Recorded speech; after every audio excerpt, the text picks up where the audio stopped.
Hi, my name is Jaleisha, and welcome to the E4 Youth Virtual Talks show today.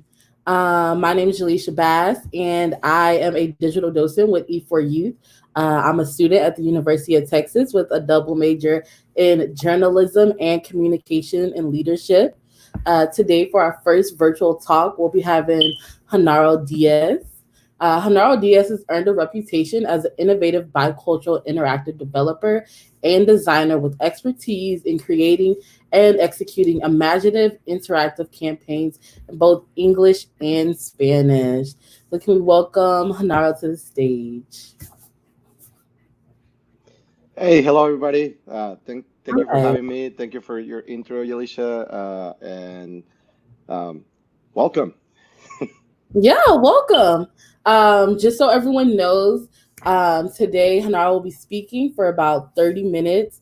And then after that, we'll give the audience a chance from 1:30 to 2 to sort of talk about and ask any questions they want with him. So this will be an interactive discussion with not only just me and Hanara, but y'all as well. So please, if you have any questions, jot them down or try to remember them because we all have the chance to actually answer those questions for a certain amount of time towards the end. So I Well, feel like one of the most powerful things that you can do as a guest speaker is really just share your story. So to start off, can you tell us a little bit about your story and what were you like as a teenager? good. Well, yeah, that's a long time ago to start with. So I'll try to remember quickly. But yeah, I think my teenager years were I was a very curious kid, and I was always looking for answers and curious about how stuff worked and how stuff was built and how stuff was designed and Mhm. looking for um, uh, I mean, that curiosity was what brought me into this industry of Right. develop coding and logistics and design and how, I mean, from a simple object as a blender, like why if I push a button it starts spinning, like what's making that happen. So I think that's what when I was a kid that pushed me towards this direction. Mhm. And on the other side, I was also like a very um, social kid. I was quiet at first, but I was always the clown of the class and asking stupid questions. Like I Mhm. was the one giving all the teachers some trouble. So, but again, I don't know if that was for me a way for me to stand out, or I have no idea. But I was just like, Mhm. as somebody was speaking, giving a class, there's always these ideas in the back of my head, Mhm. silly questions, but at the same time like a different angle of. But yeah, some stuff like that is like curiosity and trying to be funny and sometimes being a smart ass. Yeah, no, that's definitely awesome that you're super curious. And with that curiosity, how did you sort of discover what your passions were? Hmm.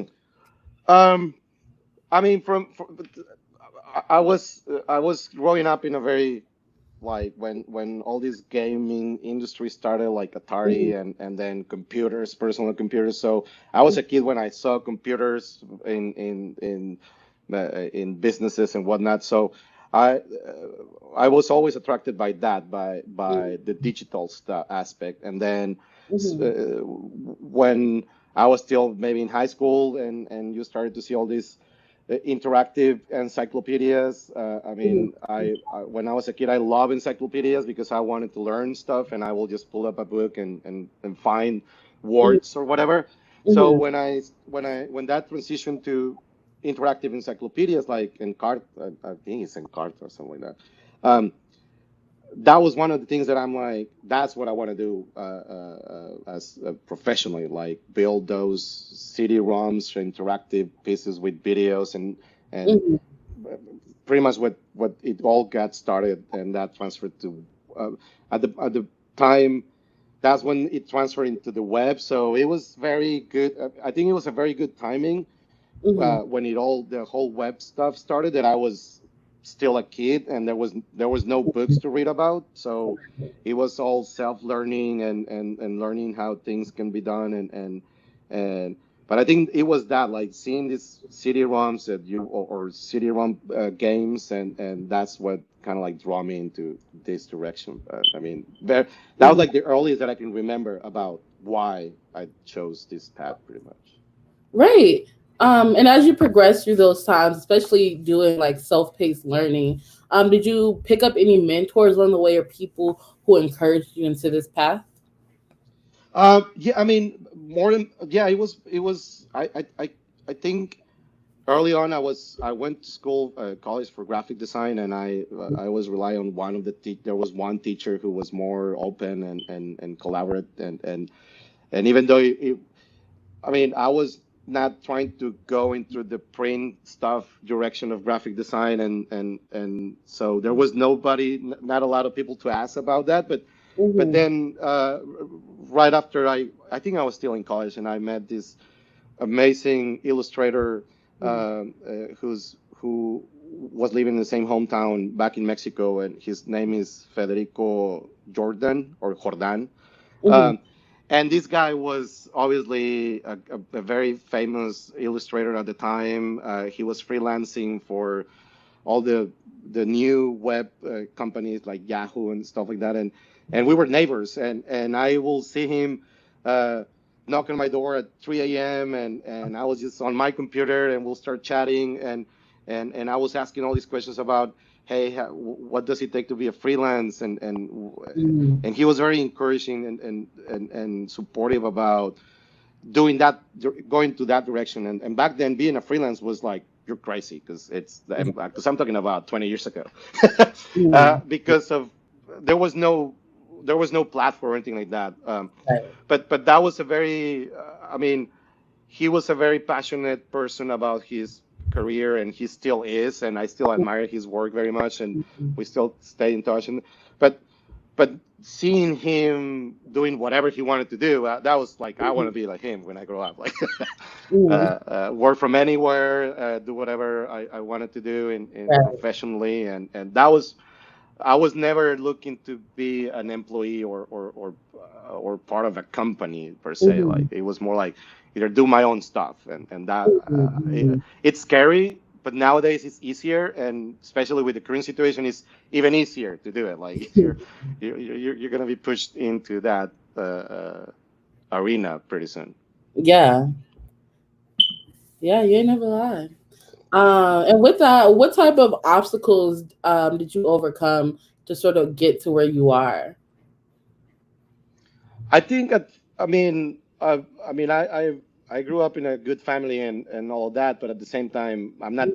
I mean, uh, it was probably my own choices that getting the tools that you need to start working, and by Mm-hmm. tools I mean a computer. Like that was the only thing. Like um, I will do. I mean, nowadays you'll ask questions about what software you know how to use and all that, but at the end of the day, it doesn't really matter. It's as long as you whatever tools you have available, you should use them and find a way to make it happen, and then get more tools. But I think that was one of the first ones, like uh, being able to prove that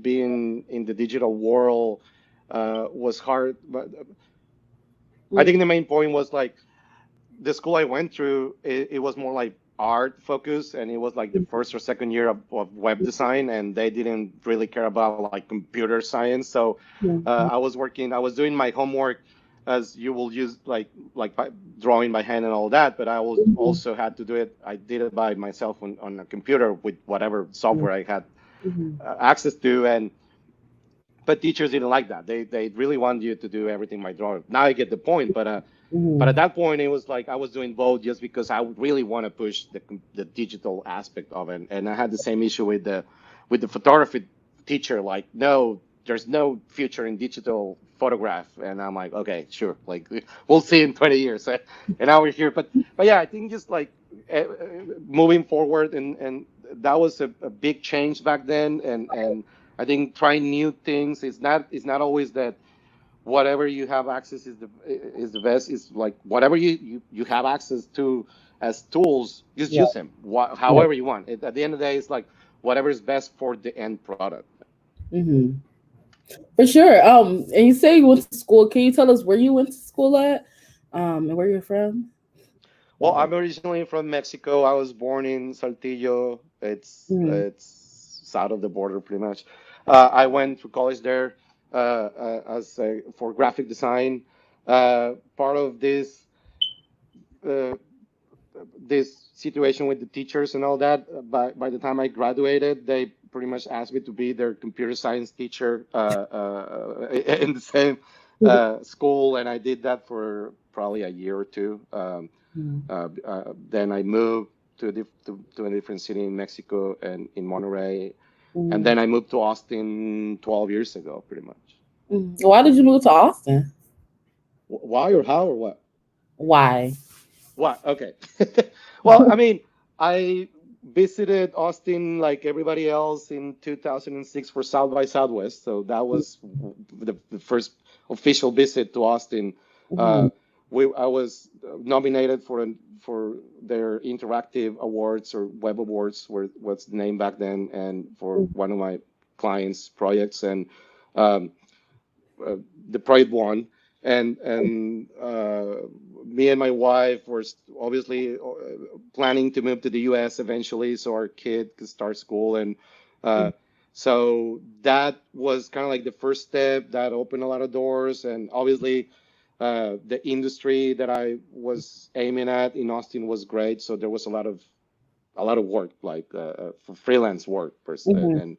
and so that was kind of like the reasons we moved to Austin. We picked Austin because it's still close to our family in Mexico, and it's obviously a very creative town and lots of IT. So it had all the um, great schools and great community, and we discovered that like right away. Like we thought we were gonna be here for a couple of years, but we just fell in love like everybody else in Austin, pretty Mm-hmm. much. Yeah, for sure. And I also just want the students to be able to get a chance to really see you for you, and see like what type of creative stuff that you've been doing. So, would you mind sharing us some examples of the type of work that you've been doing in the recent days, and what role you played in their creation, and sort of talk about the process of creating the things that you did? Well, we actually have a we just uh, we created one of the coolest. I mean, we do a lot of stuff like Mm-hmm. all different industries, and sometimes they ask like, "What's your best project?" And there's so I mean, it's usually the current one because we get passionate about it and we really enjoy building that. Like our pride and joy, like to say, it was one project that we did in 2016 for a homeless nonprofit based here in Austin called Rework Project, Mm-hmm. and we got approached by another creative and another copywriter and a video director, and they were doing this on their free time pro Mm-hmm. bono, and they asked me if we could be like the development shop that put everything together and work as a team. So that was a pretty cool project. The creative team was very good, like the rest of the team, and it was a good mix of people that we were just trying to help this company and well, this nonprofit, and it was a very cool rebranding, Mm-hmm. showing the story of how by helping a homeless person become not get them back on their feet. It's uh, I mean, telling the story, it still gives me goosebumps when I talk about that project. So the guys had this idea of doing a split screen video where you have both sides of the story, like a person not being homeless anymore and a homeless person, and it's the same guy, and you see the split screen, and you can play with the slider and see the different scenarios. And so that was one that it's still to this day we really love and brag about it. And then we just did one last year that we pivot, given the current situation. It was a very successful campaign that we did in partnership with the Este in Dallas, where they were helping this back in October. Come they came up with this campaign idea of um, pretending to be a travel website where you say, "Hey, go to Paris for $20." You went there, and it was a promotion to go to bring you to a bookstore and buy the book about Paris and read it.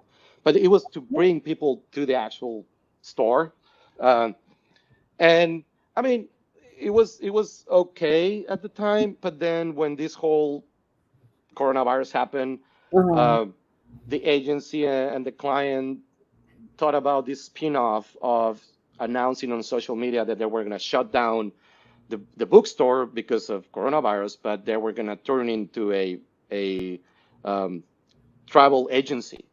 And so Well, we adjusted, we made some quick changes of the on the website, and now it's like people were very sad that the bookstore was closing, but what they were announcing is now you can go and book a trip and buy the book online. And so people responded very well. Sales went up 200% in a week. They got like it went viral on a Sunday. They had like 30,000 visitors in a single day. So and then we kept adding more locations, books.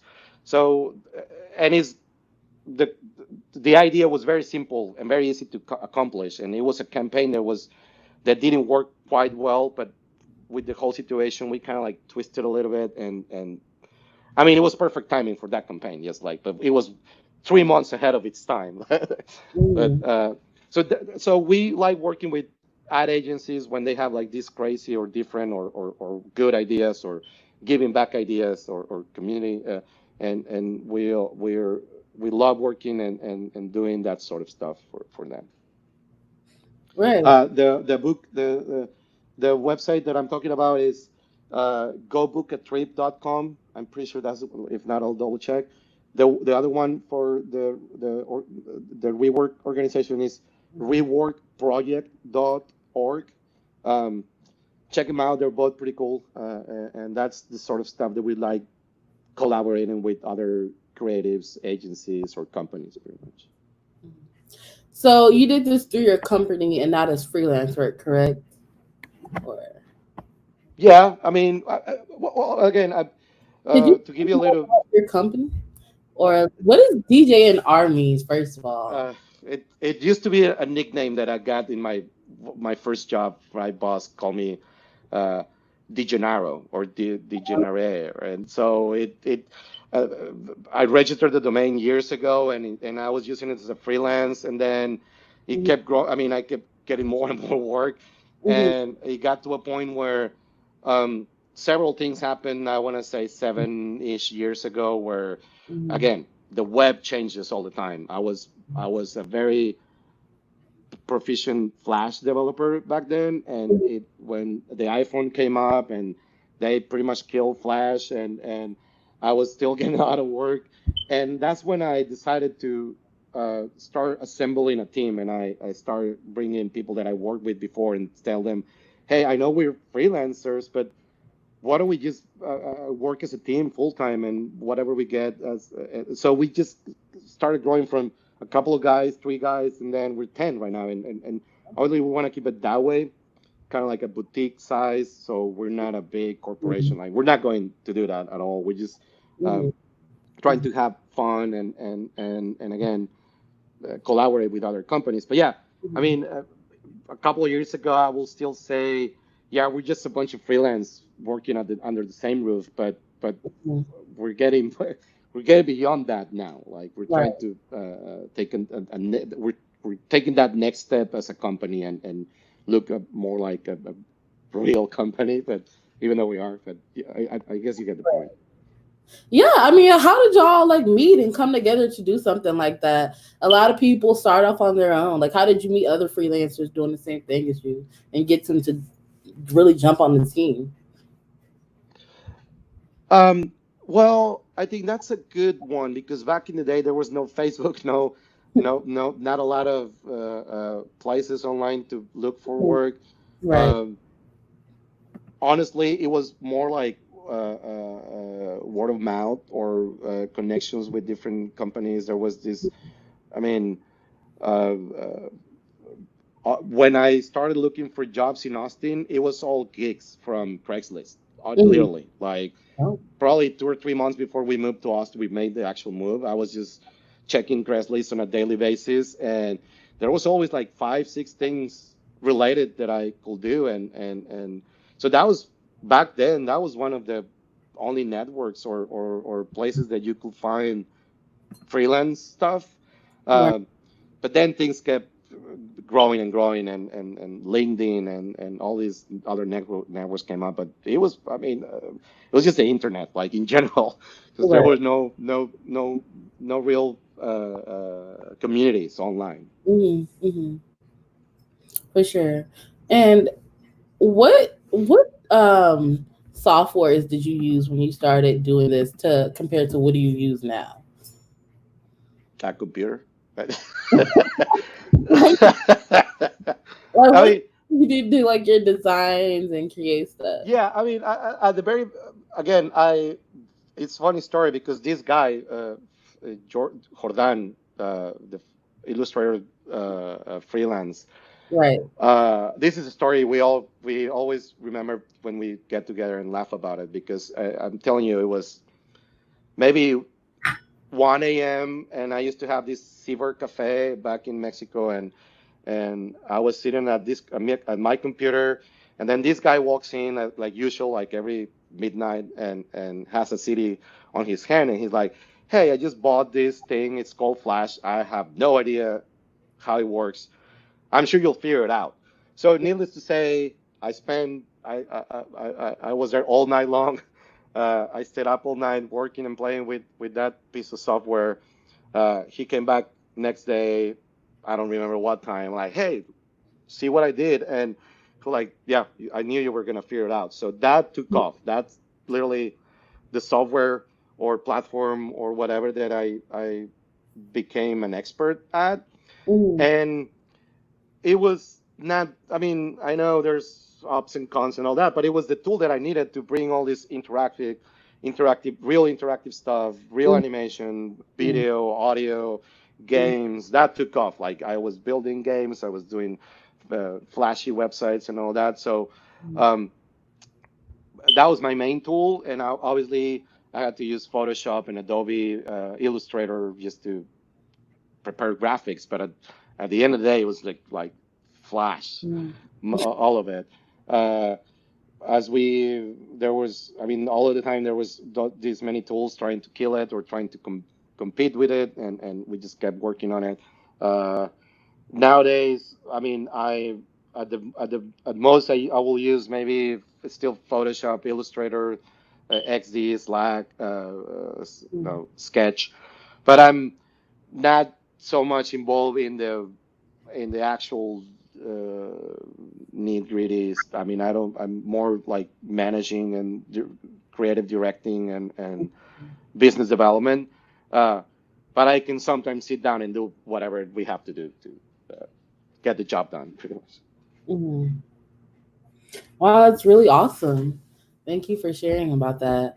Um, we're now going to open up the chat to get questions Cool. from other people. And just for people who are coming in late or who may not have heard your introduction while we wait for questions to come in, can you sort of explain just one more time what exactly you do again? What was the question again? I Okay. froze for a minute. What you do. for the people who came in late. Okay, so no, was that a question or what? I couldn't hear you. Sorry. Oh, I said, could you explain what you do for the people who came in late? Oh, cool. DJNR, we're pretty much a web development design shop based in Austin. We love working with ad agencies. We love working with other creatives. That's our. I mean, we're probably not creative enough, but we know how to build things. But and when we mix um, other people, other ideas, that's when really good things happen. So we like to collaborate most of the time. But yeah, we're in a nutshell a web design development shop. Hmm. For sure. Yeah.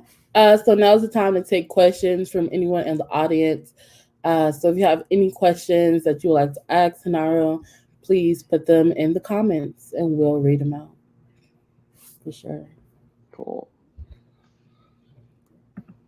What? So the first question is, what's the biggest challenge you face in your business? There's that's a good one. Mhm. I mean, there's two aspects. One is the biggest challenge is to be a good team for our clients. So Mhm. putting together a team of not only talented people but reliable people. That's a very that's bigger for me. That's bigger than being a genius. Like you can be a genius, but if you're not reliable and you don't are responsive and humble and instead of be making people belittle people, you try to educate them or walk them by the hand. So the biggest challenge is finding those that the right team members, and we're at a time where it's been a process that's taken years, but we're in a good spot, and we're always looking for the next person. But uh, that has been the biggest challenge. Uh,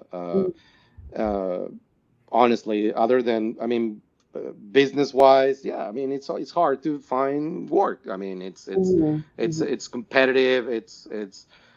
But that's I think that's the day to day. Like if you're really an entrepreneur, you'll find it. But Mhm. building that team is the hardest challenge, pretty much. Right. Right. Awesome. Yeah. And Debbie asked, how do you keep a flat company in terms of size? And what's your company culture like? How do you let other people voices how do you let others people voice their opinions? We're a very collaborative team. I know we when it comes to build a project, it's always about what's best for the project, regardless of what we think or what we do or what we love doing. For example, if it's something we're not the experts or we're not good at that, we have to pass on that. But uh, we always try to find the right tools or the right platform or the right whatever for the success of the project. It does not necessarily for us to make more money or push some technology that it's been trendy. It's more like what's going to be best for the end Right. product. And how do you keep a flat company in terms of the size? Huh. Um, Growing too fast, you always have to find balance because you have companies that grow too fast but they don't have the work, so they just go that. Or if Mhm. they don't grow fast enough and there's a lot of work, they also go under. So we're switching, we're always evolving and trying to be best at that. So what we're trying to do now is trying to be more exclusive about what type of projects we take on, Mhm. not to be exclusive, but at the same time, it's like we need to keep it that way. So we're Mhm. not working 24/7. We're trying to be respectful of our team, even though we're working a lot and very hard right now. But that's the goal. Like, try to do stuff that is really more valuable, that has more value in ways of community values and giving back, and also products that are really making a difference and helping certain Right. industries or whatever. But that's just like it's the only way to be able to grow. And at the same time, it's like Austin is a very collaborative industry. But from the day I moved, the minute I got here, people were sharing stuff. Like Mm-hmm. I met a lot of people. One of my mentor, or the person that I admired the most when I moved here, his name is Matt Monroe, and I Mm-hmm. met him right away. And it was the type of person that, hey, we have a lot of work. We can share with you.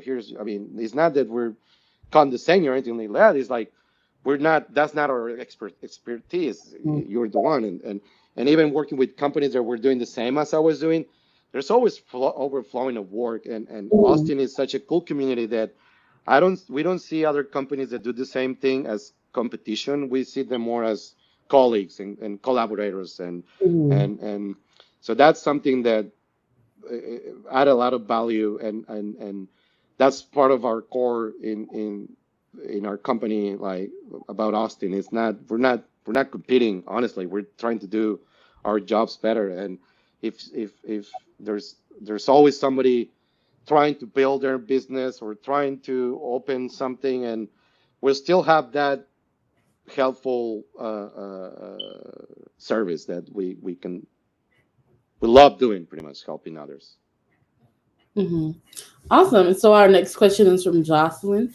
And she asks, how do you find balance between too much innovation and what clients want realistically?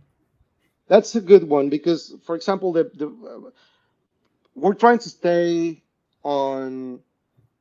I mean, if we had enough money to do a 3D movie and Star Wars, yeah, we'll do it. I don't care. But but we try to be realistic in terms of, okay, what's the goal of your website or your whatever? Like, is it a piece of art? We can do whatever. Is it something you want to sell stuff online? We need to focus on what's working, not trying to reinvent the wheel. What are users in general using as a platform, and what do they know already how to use? Because Mm-hmm. otherwise you turn into you need to teach how to use this in order to order something. You're missing the point. So, Right. but we're not necessarily, I just want a big button that says buy now. Well, that's another, there's Mm-hmm. no technology for that. It's just like but is again, it's trying to identify your target audience. What do you want to do with what's the goal of your product? And that way we can say, yeah, there's all these VR or whatever, but is it really gonna help you promoting your brand? So it's more about um, what are the real needs of the campaign, product, website, whatever it is. Am I? Is it gone? Who's here? Jaleisha has having some connection problems. But the next Okay, question cool. is, yeah, what advice do you give students that are entering the workforce now? I think one of the things that help a lot in learning, first of all, like before you even get an internship or a job or anything, it's practice. Whatever when I was a kid and my teachers told me that, I was like, oh, come on, it's the usual, like practice, practice. It is. I mean, at the end of the day, it is what it is, like, because practice will get whatever your thing it is, it's gonna make it better. It's gonna, if you're a photographer, if you keep practicing, that's gonna make it better. If it's drawing, you keep drawing. If it's coding, you keep coding, and do it for yourself. I mean, whatever it is, do something that you want to build, or be curious about other stuff, like uh, go to see something, if it's a photo website, whatever it is, try to figure out how it was done and try to do it yourself. Try to come up with your own techniques, or find techniques, or your own tools or resources, but just keep practicing and practicing and practicing, because at the end of the day, when you go and try to find like an internship or a job or whatever, it doesn't necessarily, your portfolio doesn't necessarily have to be a real projects, because you have to start somewhere, but it's your own work, that's what's gonna uh, make it more successful. Like what you're building, no matter what, if it's an art job or an art project or a fake campaign, just do it. One time I remember one of my last classes, we had to come up with a front cover, a magazine front cover thing, and uh, I remember my teacher told me like, no, this is you this is not your work. You need to show me all the assets that got you to build this because this just looks too real. You've knocked it off out of the internet or something like that. And the internet wasn't even there yet. Um, but yeah, so just keep practicing. That's what makes whatever your service is or technique is gonna make it just better.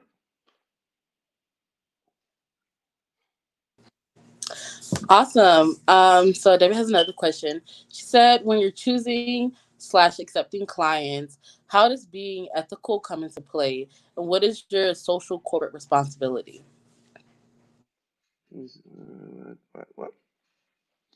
What can I read that question? Just what's your company? Okay, got it. Yeah. How does your culture like? Uh, well, in accepting clients. Hmm. Yeah, it's totally okay to take a moment to think about it. Yeah, I mean, first, that's a good question because we try to accept everybody. Obviously, if you're asking about culture, community, current issues, fortunately, we haven't had any issues. I've been considering. I'm curious about learning more about how to be ethical when it comes to representing brands or working for other clients. But um, to be honest, um, I have a very I have a rule in for like one of the few rules that we've been working with, like before this whole situation happened. We don't work with good friends or friends because relationships turn when you combine a friendship with business, and we've had a couple of bad experiences back in the day, and that's when I decided like I'd rather keep your friendship because I'm not gonna talk to you after we're done with this project. uh, but it was more because but at the same time, most of our clients that that connect with me as a freelance and then us as a company and whatever. But most of our clients, we have become the best friends. Like all the relationships that we had with people that we started on the professional side and then turn into being friends. And it's just because we keep business and friendship completely separated. Like and when I say this is if we're meeting socially, we don't discuss anything unless it's very important or whatever, but usually it's not the case because we're not mixing one thing or another. So that was one very big rule that we're gonna keep having. Um, but that mean that what I'm trying to say with that is that doesn't mean that if we're friends we're not able to help you, but it has to be very strict about like if we're gonna work together, you have to respect how we work and how we are social friends. Um, I'm I've been very not quiet, but I'm listening to what's going on right now because I'm very interested in taking more in bringing more considerations about the cultural aspect of ethics on should we take clients that have certain opinions about certain things or not. I'm learning personally if that's ethic or not. So if to answer your question, I'm learning about it and I'm listening to what's going on just to make sure that we take the right decisions, not business wise, but more like cultural and community wise at the end of the day. And when did you start doing all of this? Like, when did you start? 1999. That that is the year I was born. Well,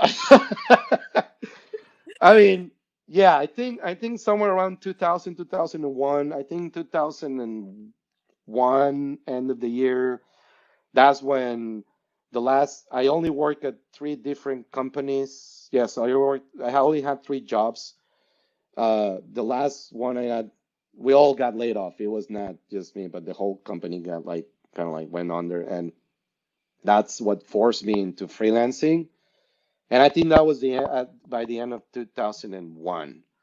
But yeah, my first job was at a newspaper. My second job was I was the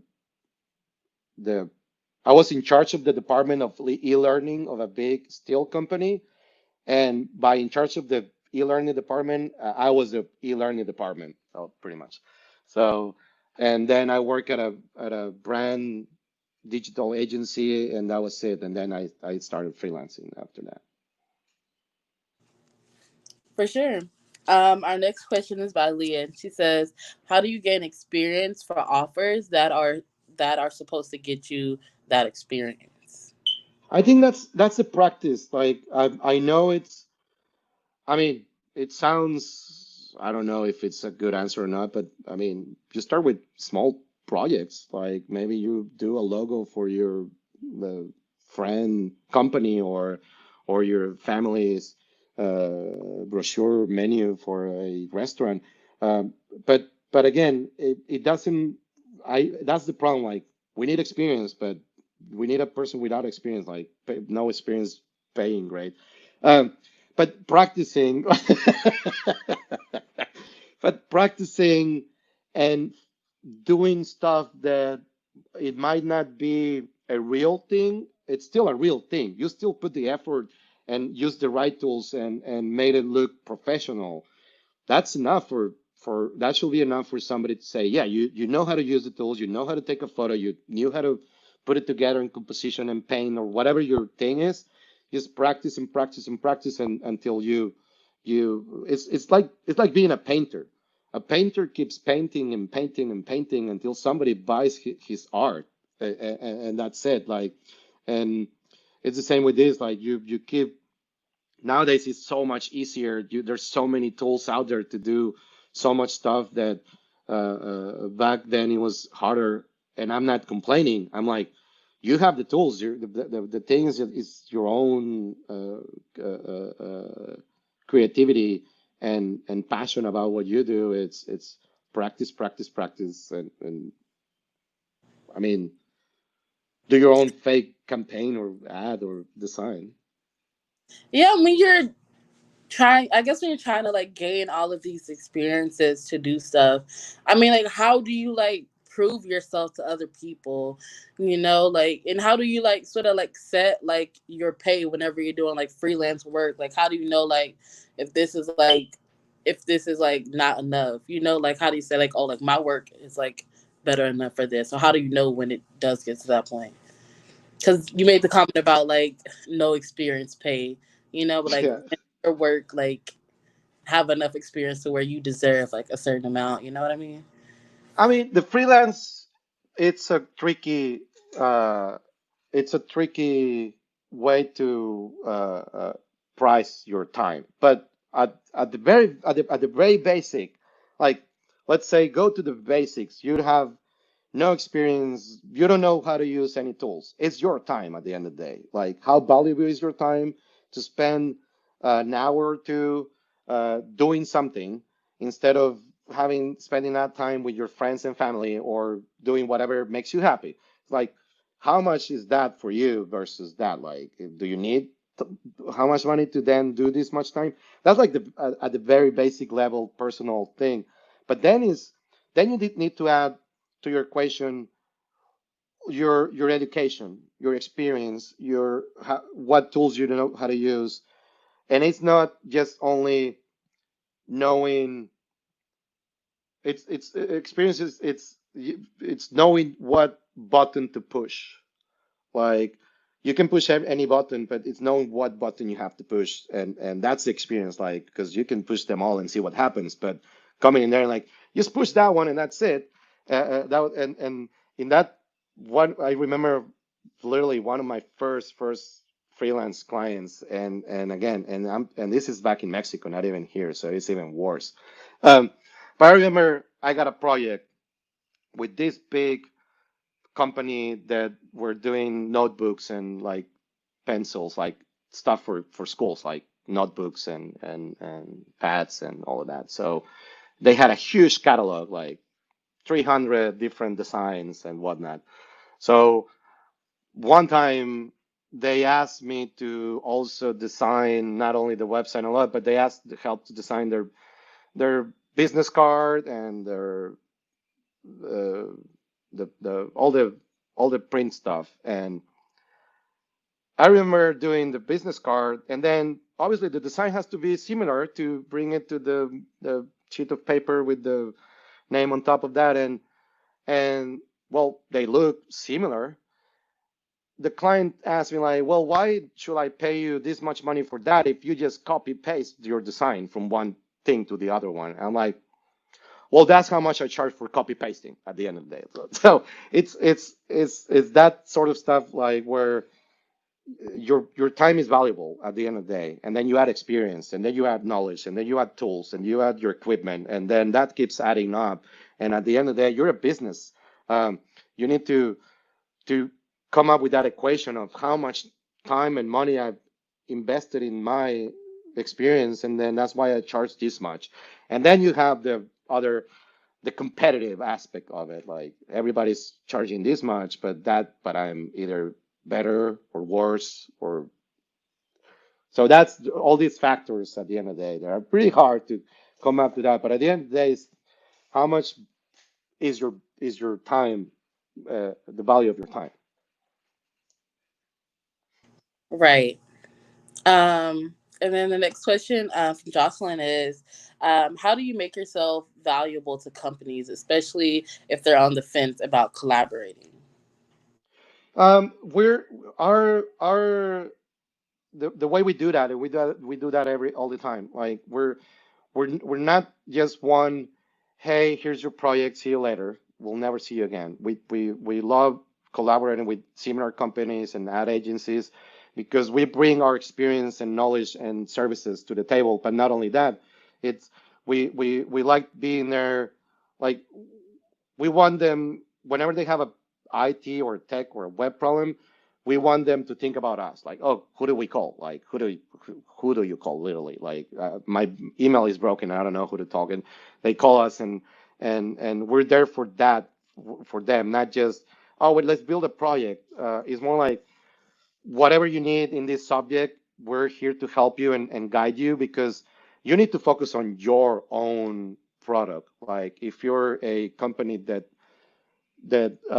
makes coffee, you need to focus on that product. Not you don't have time to waste on where's my email or where's my ordering form or my e-commerce website is broken. We're here to help you. So whatever we do build for you, we still support it because at the end of the day, if somebody comes to a broken website and they know who built it, well, guess who they're gonna think about broken websites though. So it's always about the support and being there to help in different situations, not just the product itself. Yeah, for sure. And what do you think is the biggest opportunity for creatives right now? Being more creative. I mean, there's What do you there's mean? here's the that's where I go. Like the current situation has it's I think right now it's the biggest opportunity for a creative to come up with something that really helps or really makes things change or happen or and not I'm not talking about just business wise Right. but community wise and giving back wise. And right now there's with these uncertain times, it's very hard to come up with. I know it's hard to come. It's the right time to come up with good ideas and new ideas.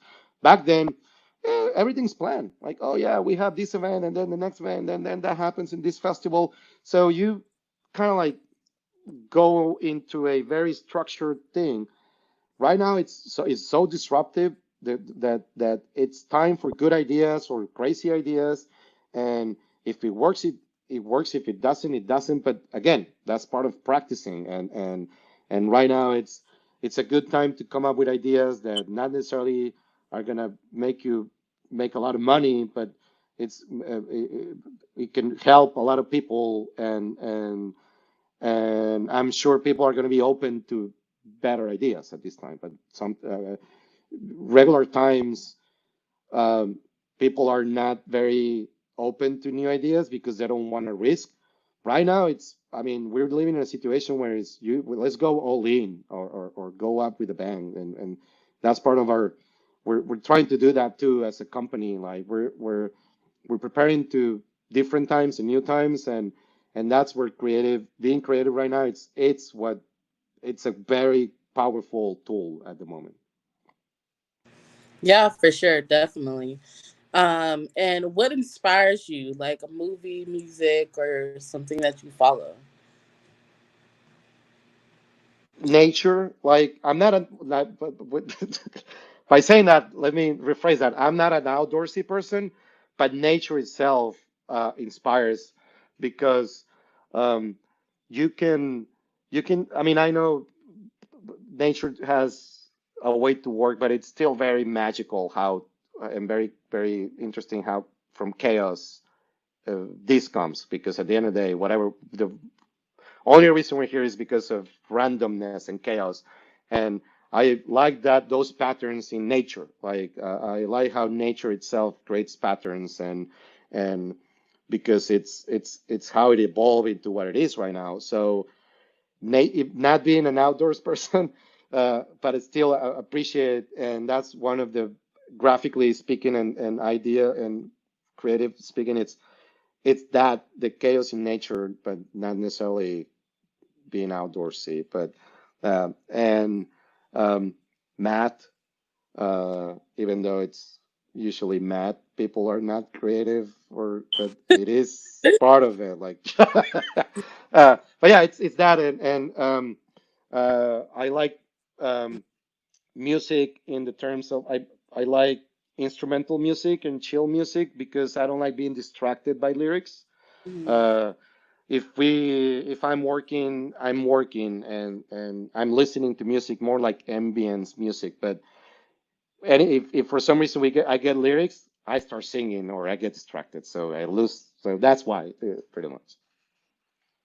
Yeah, for sure. And just as we wrap up, is there any advice or encouragement that you have for any fellow creatives, whether they're in high school or in college, and they're new to joining the field?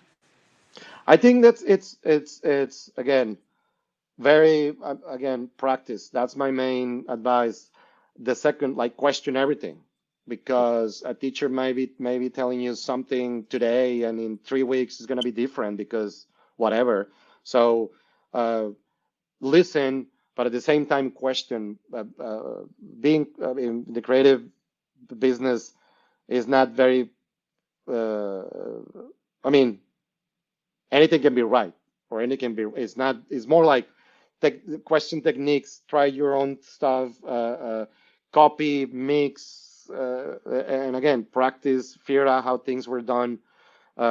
Be curious about it, because let's say you get a job and you don't know how to do something because you never learned how to do something, and maybe they'll teach you how to do it or not.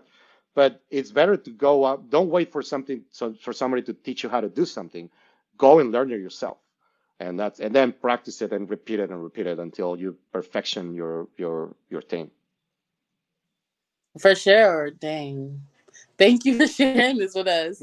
Thank you Cool. so much for coming to talk with us today. We really appreciate it greatly. You gave a lot of really good gems that I think can be helpful for people.